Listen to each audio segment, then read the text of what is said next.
What is up, everybody? Keith Jameson, Go Back Gear Guy 231 across the DFS Sensory. First off, happy Thanksgiving. It is about 5 o'clock as I'm recording this, so making an emergency run. But anyhow, have a couple minutes. Quick 3-game breakdown. Hope you all did well today. Quick reminder, if you enjoy these videos, like, subscribe, comment. Really do appreciate it. Let's just get right into it. Qatar taking on, I could say hosting Senegal. Qatar was absolutely terrible the first game. Probably up there in terms of the worst teams in the tournament. I'd say up there with like Costa Rica. Yeah, those are probably the two worst teams.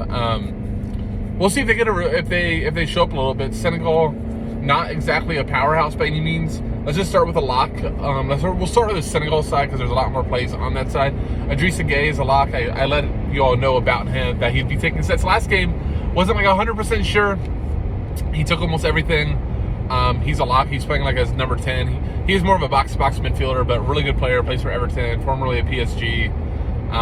If he's going to be on sets and he's like 4K, like there's no way around him. He's the best value slate by far.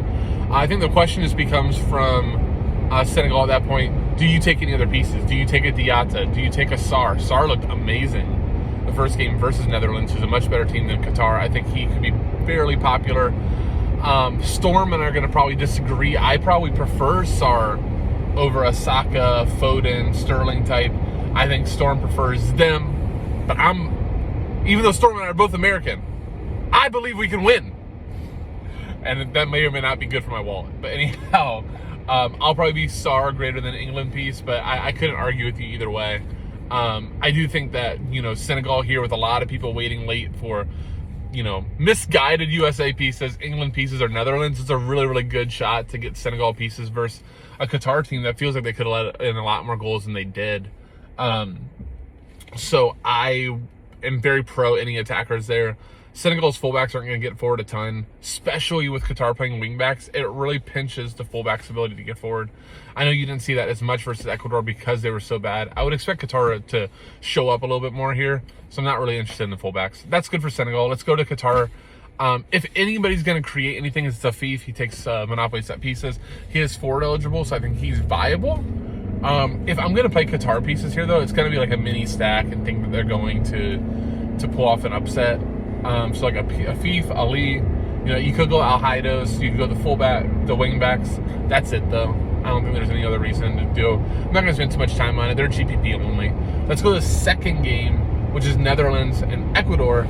Ecuador looked great playing Qatar. I think this is a completely different match versus Netherlands, especially Netherlands maybe getting Memphis Depay starting. If Memphis is in, he's a lock. If he's not, you play Gakpo. There's a really good opportunity that you can play both. Gakpo took Monopoly set pieces, even with Berghuis on.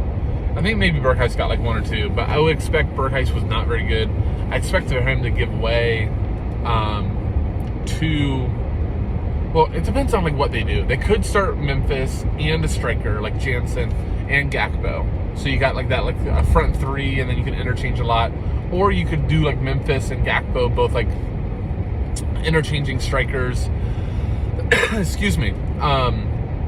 So I don't know. We'll have to see the lineup, but I think there's a really good chance that you play 2 Netherlands attackers. But Memphis is in as a lock. If he's not, then Gakpo's a lock. So that one spot is easy. It's either Memphis or Gakpo, and then you could easily just play both. I thought Daley Blind looked great. Dumfries was bad, but Dumfries is a really good GPP look. Very active right wing back that could be involved in some goals. So that could be a really good GPP look. Nobody's going to be on him, but Blind was good. Frankie de Jong was good. Noppert was great. I think those are all very good plays. Noppert the goalie. Yeah, that's Netherlands. For Ecuador, I'm not too interested in them, to be honest with you. They're not necessarily like the greatest style. Estupiñán and, oh my God, I'm blanking on the right midfielder's name that takes sets. I am so sorry. I don't have it written down. It'll come to me probably towards the end of the show, but they're both viable. I'm not using roster spots up on them. To me, it's like the favorites are where we want to go with the roster ownership. We want to go Senegal, we want to go Netherlands, we want to go England.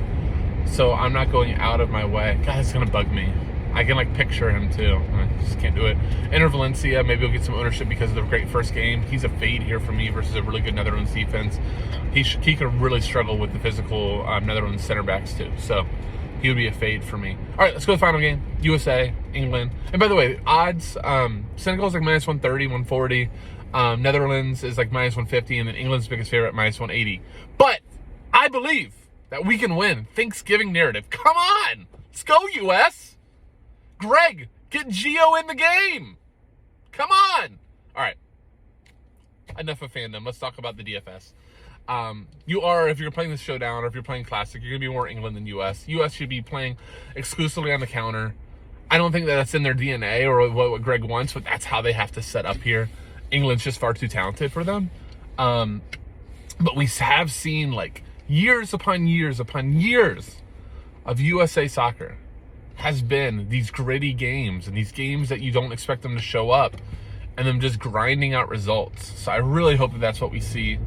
But I'm not going to be on Pulisic. I can't sit here and tell you in classic any USA look is a good look for optimal or cash. In GPP, go like a Weah. You know, Pulisic might be too owned. So go a Weah. I don't think Gio will start. I wish he would, but I don't think he will. I think the starting line for the USA will be Pulisic, either Sargent.